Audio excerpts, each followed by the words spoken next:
కేటీఆర్ గారు వారి స్నేహితుడి కోసం పర్మిషన్ ఇవ్వడానికి మరి ఎన్ని రకాలుగా అదలా బదిలీ జరిగిందనేటటువంటిది అన్ని పత్రికలలో చాలా ప్రముఖంగా వచ్చింది.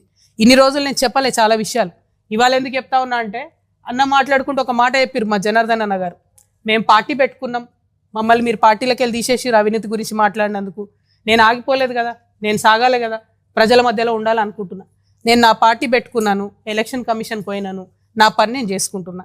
సంవత్సరన్నర కాలంగా ఒక 6 నెలలు, ఫస్ట్ 6 నెలలు చెప్పాలి ప్రజలకు కాబట్టి మీ గురించి చెప్పి వదిలేసి తర్వాత నేను ప్రజా సమస్యలు మాట్లాడుకుంటూ వెళ్తున్నా. కానీ వాళ్ళు మాత్రం ఎలక్షన్ కమిషన్కి 1000 కంప్లైంట్స్. మరి భయం లేదన్నారు కదా, నేను పార్టీ పెట్టుకుంటే మీకు ఇబ్బంది లేదన్నారు కదా, మేము అడిగిన ప్రశ్నలకు ఇంతవరకు జవాబు చెప్తలేరు కదా, మరి ఎందుకు ఈ చాటుమాటు వెన్నుపాటు వ్యవహారాలు? ఎవరన్నా మీలాంటి పత్రికా మిత్రులు మా వార్త రాస్తే సిగ్గు లేకుండా గుంటనక్క ఫోన్ చేసి ఎందుకు వేస్తాను, ఎందుకు వేస్తున్నారు వార్తలు ఏకండి. అదేవిధంగా ఇంగ్లీష్ మాట్లాడతాడు కేటీఆర్ సార్ కాబట్టి ఇంగ్లీష్ వాడు ఎవడన్నా వార్త వేస్తే ఢిల్లీకి ఫోన్ చేసి ఎందుకు వేస్తారని నేను అడుగుతాడు ఇంగ్లీష్లో. వాళ్ళు ఫోన్ చేసి చెప్తారు నాకు. ఇంత సిగ్గులేని వ్యవహారం ఎందుకు? ఒక ఆడబిడ్డగా నేను చాలా ధైర్యంగా ప్రజల మధ్యలో ఉంటాను, నేను వెళ్తున్నా.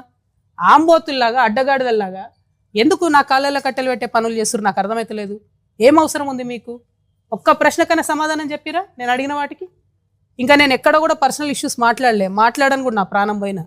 కానీ ఆ బీఆర్ఎస్ పార్టీలో వీళ్ళిద్దరూ జోడెడ్లలాగా నడపాల్సిన వాళ్ళు ఇద్దరు కూడా దున్నపోతుల్లాగా ప్రజల ఇష్యూలు మర్చిపోయి కేవలం అవినీతి ఇష్యూస్ మాట్లాడడం, ఇప్పటికి కూడా అడ్డగోలుగా అవినీతి పరులను కాపాడడం.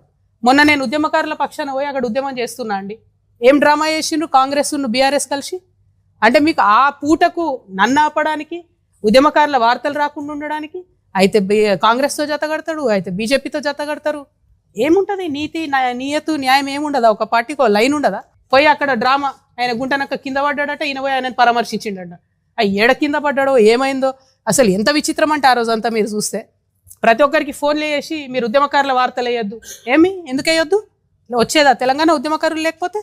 మీరు మాట్లాడతలేరు. నేను ఒత్తిడి తెస్తున్నా కాంగ్రెస్ ప్రభుత్వం మీద, ఉద్యమకారులకు ఇచ్చిన మాట చేయాలని. మీకేం ప్రాబ్లము? మీరెందుకు అడ్డుపడతారు?